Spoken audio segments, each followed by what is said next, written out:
ಸಾಲದ ಕಂತು ಬಾಕಿ, ಮಹಿಳೆ ಮೇಲೆ ಚಪ್ಪಲಿಯಿಂದ ಹಲ್ಲೆ, ಸಂತ್ರಸ್ತೆಯನ್ನೇ ಒಕ್ಕೂಟದಿಂದ ವಜಾಗೊಳಿಸಿದ ಅಮಾನವೀಯ ಘಟನೆ.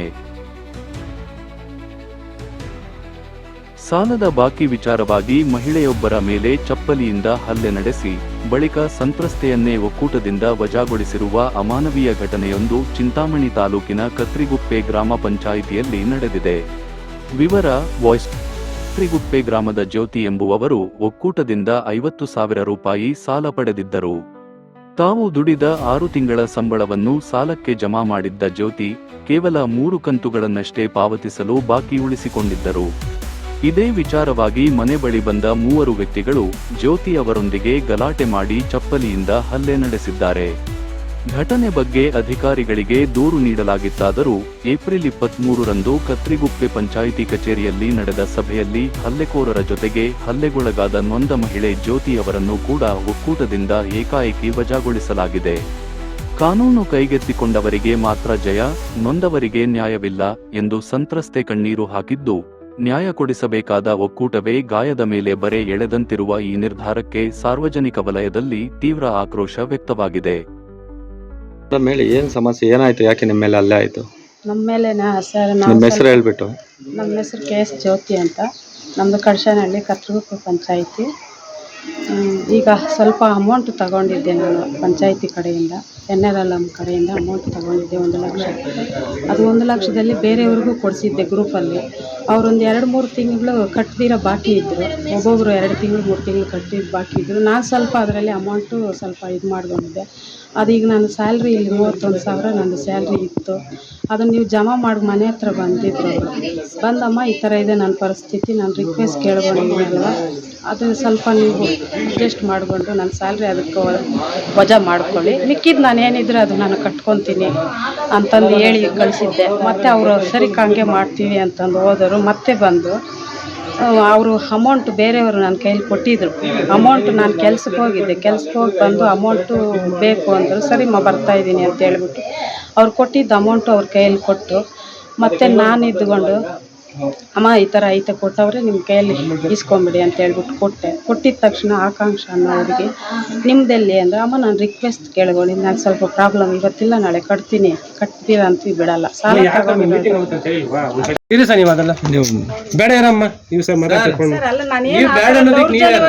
ಅವ್ರು ಏನ್ ನಡೆದಿದೆ ಅದು ಹೇಳ್ತಾ ಇದಾರೆ ಅಷ್ಟೇ ಮೇಡಮ್. ಅಲ್ಲ, ನಾವು ಆಗೋದು ಸೆಕೆಂಡ್ರಿ, ಆಗುತ್ತೆ ಎಲ್ಲೂ ಹೋಗಲ್ಲ, ನಮ್ ಕೆಲಸ ನಾವು ಮಾಡ್ತೀವಿ ಅಷ್ಟೇ.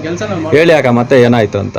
ಅಲ್ಲ, ಅವರು ನ್ಯಾಯವಾಗಿ ಏನಿದೆ ಅಂತ ಹೇಳ್ತಾ ಇದ್ದಾರೆ. ಅದ್ಮೇಲೆ ನಾವು ಇದ್ಕೊಂಡು ಏನಮ್ಮ ಈ ಥರ ಬಂದು ಗಲಾಟೆ ಮಾಡ್ತಾ ಇದ್ದೀರಲ್ಲ ಮನೆ ಹತ್ರ ಬಂದು, ಯಾಕೆ ಈ ಥರ ಗಲಾಟೆ, ನಾನು ಕಟ್ಟದಿರ ಇರೋ ಅಂಥ ವ್ಯಕ್ತಿನ ಎಲ್ಲ ಕಟ್ಕೊಂಡು ಸಮಾಧಾನವಾಗಿ ಇದು ಮಾಡ್ತಾ ಇದ್ದೀನಲ್ವ, ಈಗ ಕೊಟ್ಟಿರೋದು ವಾಪಸ್ ನಿಮ್ಗೆ ಕೊಡ್ತಾ ಇದ್ದೀನಲ್ವ, ಈಗ ನನ್ನ ಸ್ಯಾಲ್ರಿ ಆ ಕಡೆ ಐತೆ ಅದನ್ನು ನೀವು ವಜಾ ಮಾಡ್ಕೊಳ್ರಿ ಅಂತ ನಾನು ಹೇಳಿದ್ದೀನಲ್ವ, ನಂಗೆ ಟೈಮ್ ಕೊಡ್ರಿ, ಸ್ವಲ್ಪ 2 ದಿನ ಟೈಮ್ ಕೊಡ್ರಿ ಅಂತ ನಾನು ರಿಕ್ವೆಸ್ಟ್ ಕೇಳಿದ್ದೀನಲ್ವ TPS ಅಲ್ಲೂ. ನೀವು ಈ ಥರ ಬಂದು ಮನೆ ಹತ್ರ ಗಲಾಟೆ ಮಾಡಿ ಈ ಥರ ಮಾಡ್ತಾ ಇದ್ದೀರಾ ಸರಿನಾ ಅಂತಂದು ಕೇಳಿದೆ ಸರ್. ಕೇಳಿದ್ದಕ್ಕೆ ಅವ್ರು ಇದ್ಕೊಂಡು ಇಲ್ಲ ನೀನು ಇಮಿಡಿಯೇಟ್ಲಿ ಇಲ್ಲಿ ಕಟ್ಟಲೇಬೇಕು, ನಿನ್ನ ಅಮೌಂಟ್ ಏನಿದೆ ಅದು ಮುಗಿಸ್ಬೇಕು ಅಂತ ಏನು ಆ ಥರ ಮಾತಾಡ್ತಾರೆ. ನನ್ನ ಮನೆ ಹತ್ರ ಬಂದು ಅಷ್ಟು ಮಾತಾಡೋ ಇದು ನಿನಗೆ ಯಾರು ಕೊಟ್ಟಿದ್ದಾರೆ, ರೂಲ್ಸ್ ಯಾರು ಕೊಟ್ಟಿದ್ದಾರೆ, ಅಷ್ಟು ಕೋರ್ಸ್ ಮಾಡಿ ನೀನು ವಸೂಲಿ ಮಾಡು ಅಂತ ನಿನ್ಗೆ ಹೇಳಿದಾರ.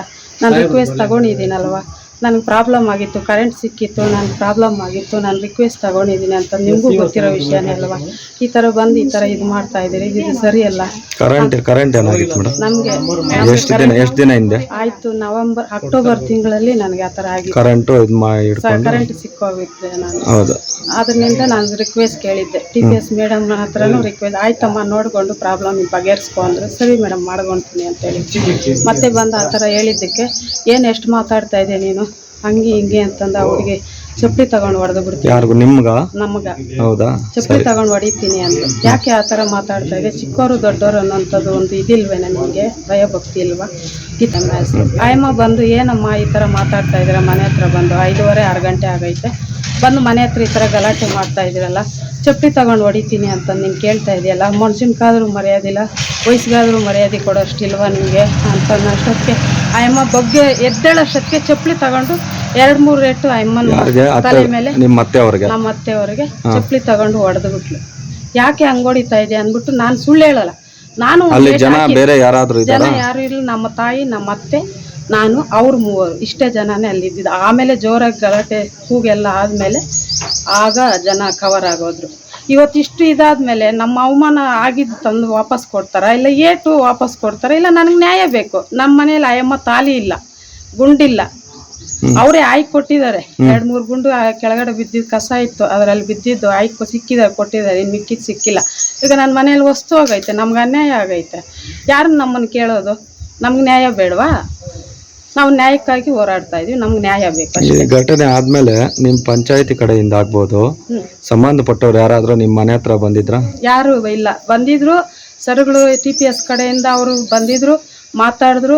ಅವರು ಮಾತಾಡಿ ಈ ಥರ ಐತಮ್ಮ, ಹಿಂಗೆ ಐತಮ್ಮ ನೋಡಮ್ಮ ಅಂತಂದು ಅವರು ನನ್ನನ್ನು ಕೇಳಿದ್ರು. ಆಯಿತು ಸರ್, ನೀವೇನು ಹೇಳಿದ್ರೆ ಅದು ನಾನು ಮುಂದೆ ಹೋಗ್ತೀನಿ ಅಂತಂದೆ. ಅದಕ್ಕೆ TPS ಕಡೆಯಿಂದ ನಾನೇನಂದರೆ, ಇವರು ಮೇಡಮ್ ಸರ್ ಇಲ್ಲಮ್ಮ ನಾವು ಮಾತಾಡ್ತೀವಿ, ನೀನು ಮುಂದೆ ಹೋಗ್ಬೇಡ ನೀನು, ಯಾಕಂದರೆ ಸ್ವಲ್ಪ ಒಬ್ರಿಗೆ ಹೇಳೋ. ಎಷ್ಟು ದಿನ ಆಯ್ತು ಈ ಘಟನೆ ನಡೆದು? ಶನಿವಾರ ಸರ್. ಶನಿವಾರ ಒಂದು 5 ದಿವಸ ಆಯ್ತು. ಶುಕ್ರವಾರ ಸರ್, ಶುಕ್ರವಾರ ಆಗಿದ್ದು. ಅವರು ಮರ್ಯಾದೆ ಪ್ರಶ್ನೆ ಮತ್ತು ಗ್ರಾಮ ಪಂಚಾಯತಿ ಅಧ್ಯಕ್ಷರು ಅವ್ರಿಗೆಲ್ಲ ಫೋನ್ ಮಾಡಿದ್ದೆ. ಆಯ್ತಮ್ಮ ಮಾತಾಡೋಣ, ಸ್ವಲ್ಪ ನೀನು ಇದು ಮಾಡು, ತಾಳ್ಮೆ. ಇವಾಗ ನೀವೇನ್ ಕೇಳ್ತಾ ಇದ್ದೀರಾ? ನ್ಯಾಯ ನಿಮ್ಗೆ ಅವ್ರ ಕಡೆ? ನನಗೆ ನ್ಯಾಯ ಸಿಗಿಲ್ಲ ಅಂದ್ರೆ ಅವ್ರ ಕೆಲಸದಿಂದ ವಜಾ ಮಾಡಬೇಕು, ನನಗೆ ನ್ಯಾಯ ಸಿಗ್ಬೇಕು, ಇಷ್ಟೇ ನನಗೆ ಬೇಕಾಗಿರೋದು. ನಿಮ್ಮ ಅತ್ತೆ ಹೆಸರು? ನಮ್ಮ ಅತ್ತೆ ಹೆಸರು ವೆಂಕಟಲಕ್ಷ್ಮಿ. ಅವರೆಲ್ಲಿದ್ದಾರೆ? ಅವ್ರು ಒಳಗಡೆ ಇದ್ದಾರೆ. ನನಗೆ ನ್ಯಾಯ ತೋರಿಸ್ಕೊಡ್ಬೇಕು. ಅಮ್ಮ ಹೇಳಿ, ಏನಾಯ್ತು?